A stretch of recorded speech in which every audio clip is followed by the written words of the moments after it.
This is Maarte. Not quite a podcast, more like voice memos you weren't supposed to hear. So, before I start this episode, I feel like I do need to preface this by saying this is not self help, guys. These are just my thoughts into the void. That is all. That's all this is. Okay? All right.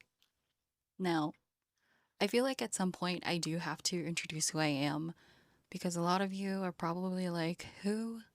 What? Why? Why? And so this is what it is.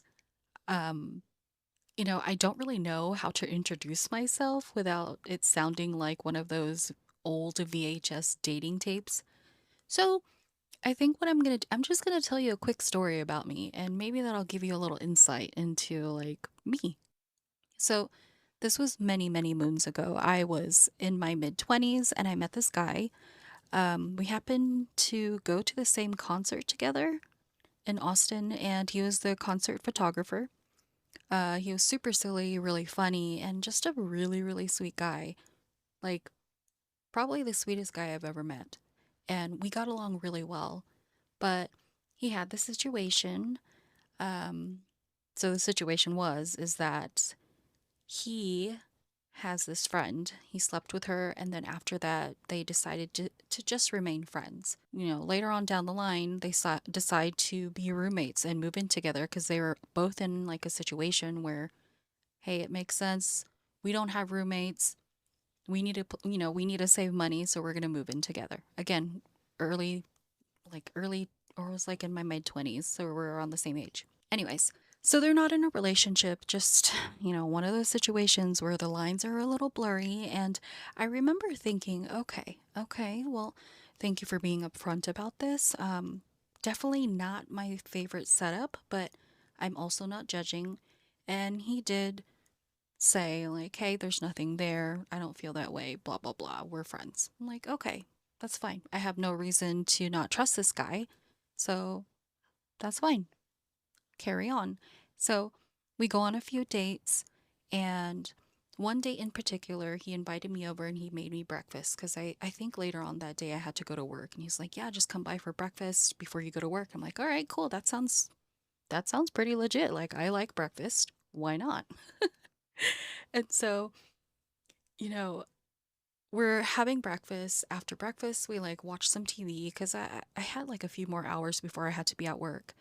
And while we're watching TV, he's like, hey, like, my roommate and I, like, we kind of got into a little argument, so we're kind of not talking right now, and she's gonna be home soon, so let's just go to my room so that way it's not awkward. I'm like, okay, that's cool. So we go to his room, and before you say anything, nothing happened at all. So basically, all that happened was I was looking at all of his photography, like his art on the wall, because he's photographed some really, like, he's an amazing photographer, and he's seen so many bands and so many artists. So, I was just looking at all the pictures, and he had like this really dope vinyl record collection. So, it was, I mean, we were like in his room listening to his vinyl records, and I just remember laughing a lot. We were just like, shooting the shit. And so later on that day, when I got off of work, we were on the phone, and he tells me, yeah, yeah, my roommate and I, we got into another argument. I'm like, well, why? What's going on?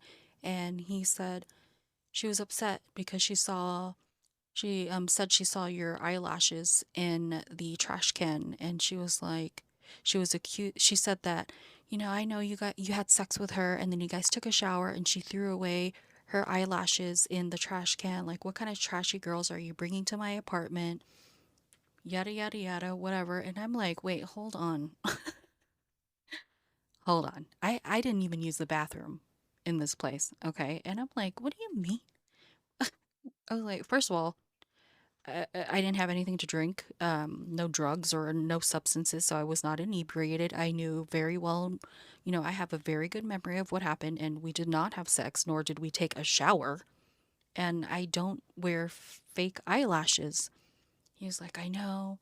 Like, she was just saying, like, what kind of slut are you bringing over here that she's throwing away her fucking cheap eyelashes in my trash can and blah blah blah. And I'm just like, dude, this is bad shit. Completely fucking. It was just so unhinged. Like I didn't have any words. I was just like, whoa, wait, hold on. I told him, I'm like, you know, I have no words. I don't even know what to say at this point. And I'm just like, I don't know this girl. I'm not trying to have beef with your roommate that I don't even know. This feels like something you should be handling and not bringing to me. And I remember thinking, like, dude, this whole situation's fucking off.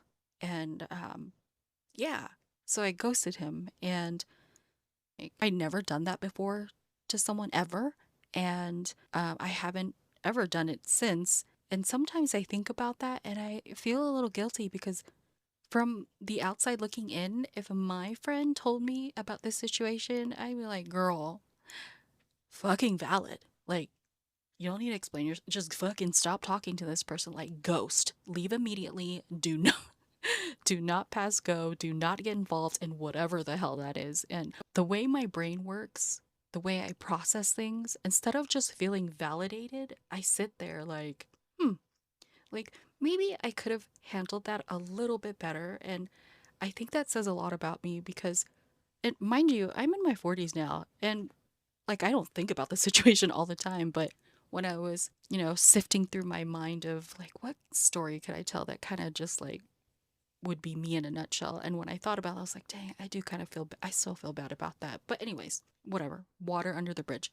Growing up, anytime I had something to complain about that was valid, I was almost always told to think about the other person. Like, well, maybe they're going through something, or, try to understand where they're coming from. And on one hand, sure, like that builds empathy, right? It builds, but on the other, it also teaches you to like downplay yourself, to not make a fuss and to not draw attention, just to let it go.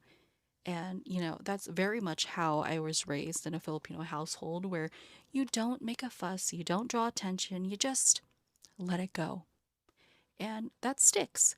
So now, even when something is clearly off, instead of saying, yeah, that wasn't okay, I find myself trying to understand it, to soften it, find the angle where it makes sense. And, sometimes that is good. And sometimes I'm just explaining away something that wasn't okay to begin with.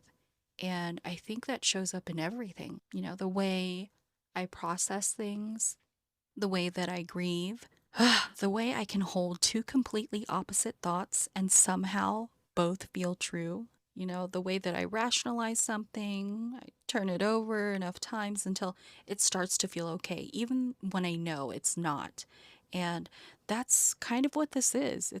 It's not just about love and relationships. It's all of it. The patterns, the contradictions, the things that don't quite make sense until later.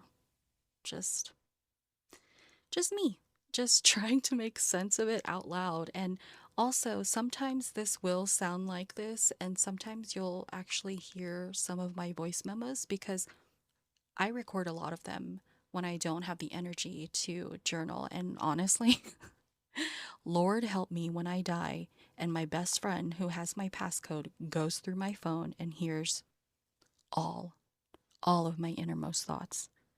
Like, thoughts and prayers to her. So, yeah, that's me, or at least this is a version of me.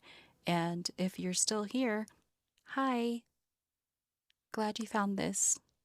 Anyway, now you know. Do with that what you will. Also, you guys, I told this story to the best of my ability. Again, it was nearly 20 years ago.